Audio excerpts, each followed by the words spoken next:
تو آج کا جمعہ اتفاق سے ایک ایسے موقع پر آیا ہے جو 14 اگست کو واقع ہوا ہے، یعنی اس تاریخ کو جس میں اللہ تبارک و تعالیٰ نے پاکستان قائم فرمایا اور ہمیں مسلمانوں کو ایک خطہ زمین سے نوازا، ایک نئی ریاست عطا فرمائی۔ اور یہ بھی اللہ تبارک و تعالیٰ کے فضل و کرم کا ایک حصہ ہے کہ پاکستان جس تاریخ میں وجود میں آیا تھا وہ رمضان کی 27ویں شب تھی اور جمعۃ الوداع تھا۔ اس میں اللہ تبارک و تعالیٰ نے اس مبارک رات میں اس ریاست کو وجود بخشا۔ یہ اللہ تبارک و تعالیٰ کا خاص فضل و کرم تھا کہ مسلمانان ہند جو انگریز اور ہندو کی دوہری چکی میں پس رہے تھے، ان کو ان کے مطالبے کے مطابق اللہ تبارک و تعالیٰ نے یہ خطہ زمین، یہ ریاست عطا فرمائی۔ یہ اللہ جل جلالہ کی اتنی بڑی نعمت تھی اور ہے کہ جس پر اللہ تبارک و تعالیٰ کا جتنا شکر ادا کیا جائے کم ہے۔ آج ہم اپنے ملک کے افسوسناک حالات کا بکثرت شکوہ کرتے ہیں اور یہ شکوہ حق بجانب بھی ہے۔ ہم نے اس دوران بہت کچھ غلطیاں کی ہیں اور ان کی سزا بھگتی ہے۔ جس مقصد کے لیے اور جس نام پر یہ ملک قائم ہوا تھا، یعنی یہ نعرہ لگایا گیا تھا کہ پاکستان کا مطلب کیا، لا الہ الا اللہ، اس مقصد کی طرف ہم ابھی تک کوئی بڑی کامیابی حاصل نہیں کر سکے اور ہمیں شکوہ رہتا ہے اور وجہ طور پر رہتا ہے کہ یہاں کی حکومتوں نے اس مقصد سے بے وفائی کی ہے جس مقصد کے تحت مسلمانوں نے اتنی عظیم قربانیاں دی تھیں۔ ہمیں یہ شکوہ بھی رہتا ہے اور وجہ طور پر رہتا ہے کہ یہاں بدعنوانی کا بازار گرم ہے۔ ہمیں یہ شکوہ بھی رہتا ہے اور وجہ طور پر رہتا ہے کہ یہاں عریانی اور فحاشی ہے، یہاں لوگوں کو کی جان و مال اور آبرو کی حفاظت نہیں ہے، یہاں لوگوں کے ساتھ ظلم کیا جاتا ہے، غریبوں کے ساتھ ناانصافی ہو رہی ہے۔ یہ سب باتیں اپنی جگہ درست ہیں اور ان سب باتوں کا شکوہ کرنا کوئی غیر معمولی بات نہیں، لیکن ان سب باتوں کے باوجود ہمیں یہ نہیں بھولنا چاہیے کہ پاکستان اللہ تعالیٰ کے فضل و کرم سے آج بھی ہمارے لیے ایک بہت بڑی نعمت ہے، نعمت عظمیٰ ہے، اور اللہ تبارک و تعالیٰ نے اس ملک کی بدولت ہمیں بہت کچھ دیا ہے۔ اللہ تبارک و تعالیٰ کے فضل و کرم سے اس ملک کے وسائل ایسے ہیں کہ شاذ و نادر کسی ملک کو ایسے وسائل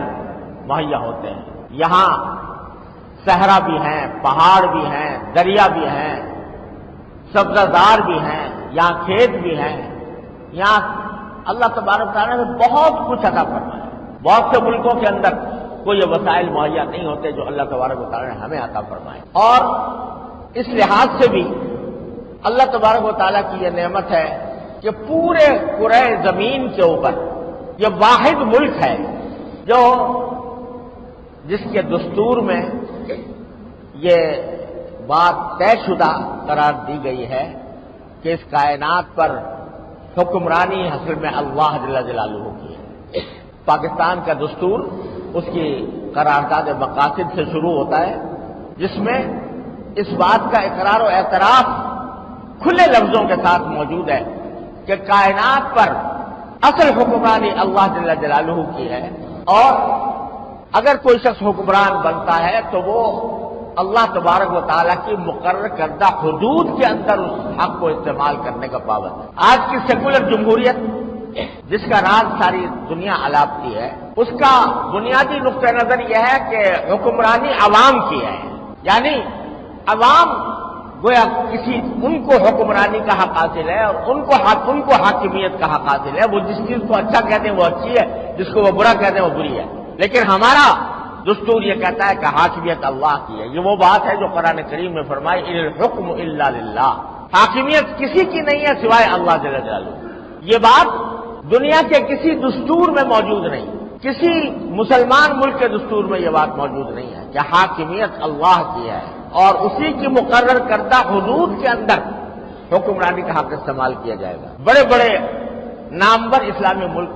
موجود ہیں لیکن کہیں پر یہ بات نہیں ہے۔ تو یہ اللہ تبارک و تعالیٰ کے فضل و کرم سے جسے کہنا چاہیے کہ دستوری اعتبار سے ملک کا قبلہ درست ہے،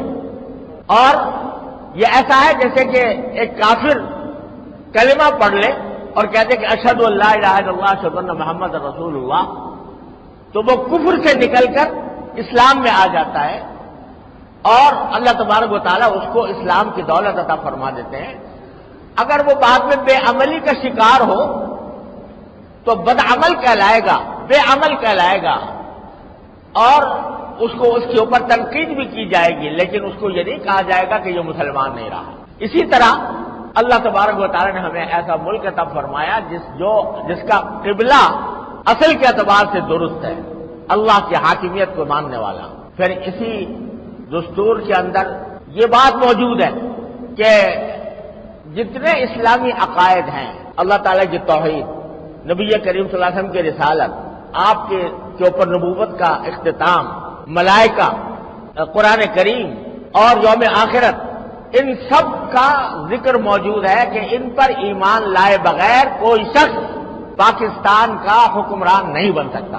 یہ بات بھی دنیا کے کسی ملک میں نہیں ہے۔ جو شخص یہاں صدر کا عہدہ کرے گا، جو وزیر اعظم کا عہدہ اس کو ملے گا، اس کو یہ حلف اٹھانا پڑے گا کہ میں ختم نبوت پر ایمان رکھتا ہوں، اور اگر کوئی شخص یہ حلف نہیں اٹھائے گا وہ سربراہ نہیں بن سکتا۔ غرض اس میں یہ موجود ہے، اور اس کا راستہ آج بھی کھلا ہوا ہے کہ یہ موجود دستور کے اندر یہ بات موجود ہے کہ ملک کا کوئی قانون قرآن و سنت کے خلاف نہیں بنایا جائے گا، اور یہ حق دیا گیا ہے، ہر شہری کو حق دیا گیا ہے کہ اگر وہ کسی قانون کو قرآن و سنت کے خلاف پائے تو وہ عدالت وفاقی شرعی عدالت میں دعویٰ دائر کر سکتا ہے اور حکومت کو مجبور کر سکتا ہے کہ اس قانون کو تبدیل کرے۔ افسوس ہے کہ ہمارے ماحول میں کچھ ایسی ناواقفیت ہے